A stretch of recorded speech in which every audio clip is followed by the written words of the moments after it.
So the Holiday Bowl, not the ending to a successful season for Jeff Brohm that anybody wanted. USC won this game 42-28, and the defense was torched. The offense couldn't get anything going downfield.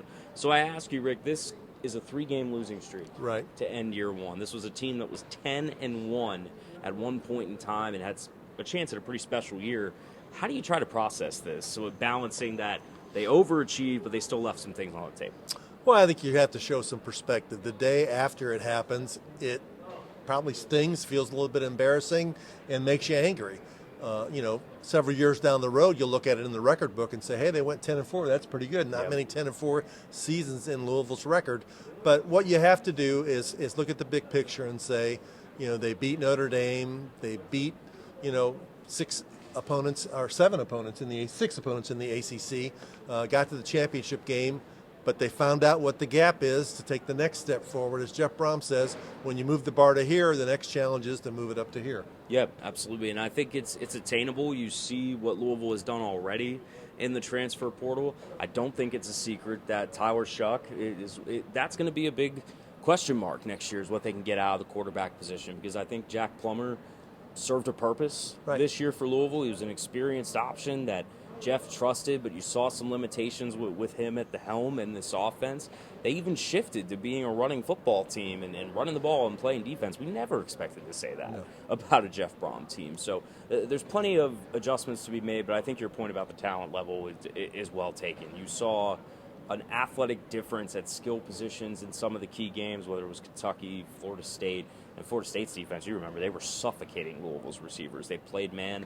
And then you saw USC's receivers in this game win a lot of contested catches and win one-on-one battles. That's the next step you got to take. And running open. I mean, there will be a lot of focus on the defense because they started the year, gave up 28 points in that first quarter against Georgia Tech, pulled it together and won that game. And then were actually pretty strong through a lot of the season. But the last, against Kentucky, they weren't great. And against USC, they weren't great. But offensively, I'll say this, only scoring 28 points against USC, that's the fewest points USC has given up in their last 9 games. As you know, they were a bad defensive team this year. And Louisville, after that first opening drive, moved the ball down the field. And after that, a fumble and some missed assignments, penalties, and they never really got enough momentum going on offense. And I got to say, there's a quote that keeps coming back to my head that Jeff says often, and that's cut it loose, like play aggressive and attack. Right. I don't think they did that in this game. And I'm not, Jack Plummer said he dislocated his pinky against USC, popped it back in, taped it up. It didn't impact him that much. I don't know how true that is, if it really affected the play calling at all, but it was a lot of underneath passes, a lot of screens. They really only attacked downfield or tried to twice. It resulted in a drop on the first drive and a Plummer fumble. I just think at times, even removing this game, I think they got a little too conservative down the stretch of the year. Yeah, I think you'll see, if you look back at Jeff Brohm's career at Purdue, he had David Bell, he had Charlie Jones, and he had some really good tight ends, as he did at Western Kentucky. He didn't have that on this team. He's got 3 tight ends already coming in. You'll see a much bigger presence from the tight ends next season, and I think you'll see a better receiving core, and the offense will be more pass-oriented than run-oriented as it was this year. I think people will have more explosive expectations for the offense. The defense obviously has to make some strides. They have made some additions in the portal. They get Ashton Gelati back, but the fact that we're even sitting here talking about raised expectations for year 2 after 10 wins in year 1 is pretty remarkable. So a credit to Jeff Brohm and the staff. I think I don't know what grade I would give them. I think a B comes to my mind if I got to give it for year 1. If you're really feeling down after the last 3, maybe you go C+. I don't know. What would you think about it? I'd say you get a B. I mean, you won 10 games. You beat Notre Dame. You had a good season. You really only dropped.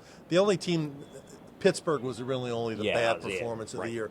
The last 3 games, I think they just got beat by teams with more talent. I really do believe that. And I do think it's fair to wonder, if Jawar Jordan and Jamari Thrash don't get banged up during the year and are at full strength. Those were the home run hitters for this offense. Jawar Jordan could pop off any run for a long touchdown. Jamari Thrash, I think he was the one receiver in this group who really scared opposing defenses down the field and after the catch. So it's fair to wonder. Nobody's making excuses, but that's the game of football. You have to overcome those things. And I think Brohm and this staff did maximize or squeeze as much juice as they could out of this team to win 10 games in year 1. Yeah, that was their speed. That's what we're talking about. Jawar Jordan, although Isaac Guerrero had a great game, Jawar Jordan was their speed guy. He could take 140, 50, 60, For 70 sure. yards. Yep. We saw that. Yep. And Jamari Thrash was their fastest receiver, their most elusive receiver. As you mentioned, he's the guy that opposing coaches had to game plan against.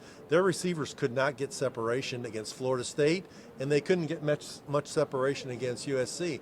Got to get better players in that group. No question. Well, I will tell you, I'm looking forward to next year because this year was a lot of fun to cover. We traveled all over to follow this team, and in San Diego, it was a lot of fun, and we really appreciate you guys following our coverage all year. Keep up with us in the off season, of course, and covering everything else in our diverse Louisville sports scene. But to put a bow on this Louisville football season, for Rick Bozich, I'm Tyler Greever, reporting from San Diego for WDRB Sports.